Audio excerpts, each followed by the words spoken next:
বেরাদারে মিল্লাত ইসলামিয়া, যারা নফসে আম্মারার গোলাম হবে তারা যখন গুনাহ করবে অনেক খুশি পাবে, অনেক খুশি পাবে।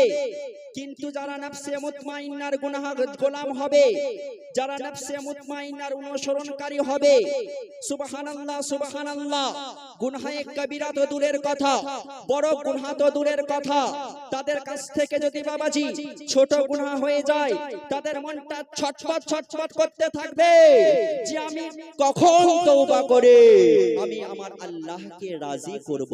বলুন সুবহানাল্লাহ। এই রকম বাবাজি যারা নফসের আম্মারার গোলাম হবে, সুবহানাল্লাহ সুবহানাল্লাহ, তারা নামাজে অনেক অলসতা করবে। আর যারা নফসে মুতমাইন্নার গোলাম হবে, আল্লাহু আকবার কবীরা, নামাজের আগে আজানের আগে তারা প্রস্তুতি করে নিবে। ও বেরাদারে মিল্লাত ইসলামিয়া, এক কথায় যারা নফসে আম্মারার গোলাম হবে তারা সব সময় ভুলের দিকে যাবে, আর যারা নফসে মুতমাইন্নার গোলাম হবে তারা সব সময় ঠিকের দিকে যাবে। বলুন সুবহানাল্লাহ।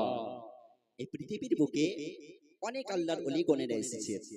গৌস বলেন, কুতুব বলেন, আবদাল বলেন, আওতাদ বলেন বাবাজি, তারা এমনি এমনি আল্লাহর ওলি হয়ে যায়নি।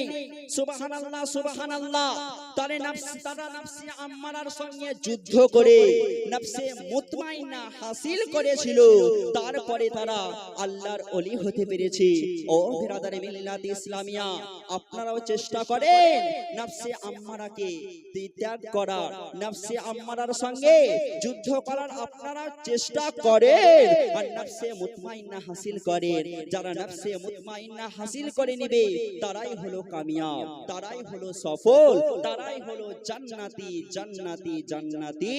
কারণ আমার মহান রব্বুল আলামিন পবিত্র কোরআন শরীফের ভিতরে বলেছেন, বিসমিল্লাহির রহমানির রহিম, ইয়া আইয়াতুহান নাফসুল মুতমাইন্না ইরজিই ইলা রাব্বিকি রাদিয়াতাম মারদিয়াম ফাদখুলি ফি ইবাদি ওয়াদখুলি জান্নাতি।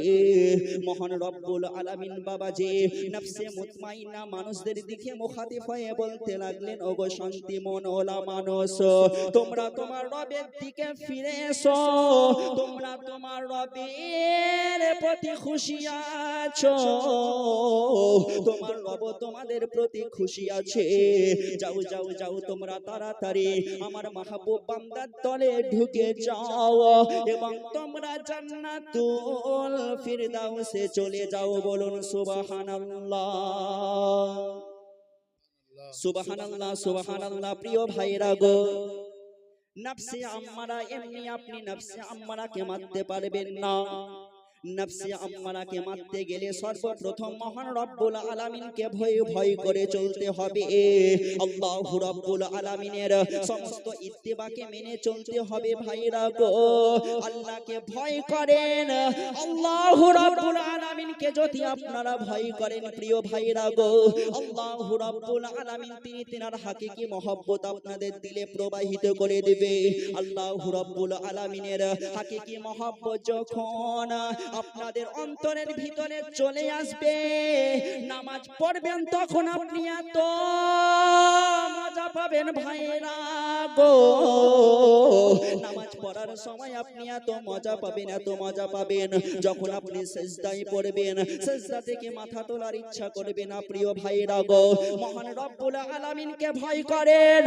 আপনার নবী আমার নবী সাল্লাল্লাহু তাআলা আলাইহি ওয়াসাল্লাম তিনি পবিত্র হাদিস শরীফের ভিতরে বলেছেন, যেই ব্যক্তির শরীর আল্লাহর ভয়ে কাঁপে তার গুনাহ ওই রকম ভাবে ঝরে যায় যেমন কোন গাছকে হিলানোর পরে সেই গাছ থেকে ঝরঝর করে পাতা পড়তে থাকে। বলুন সুবহানাল্লাহ সুবহানাল্লাহ সুবহানাল্লাহ। প্রিয় ভাইরা গো, হযরত ঈসা আলাইহিস সালাম কি বলতে আছেন জানেন?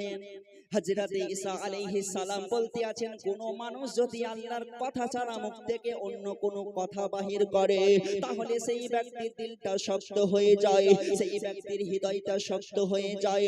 ওগো আমার প্রিয় ভাইরা গো,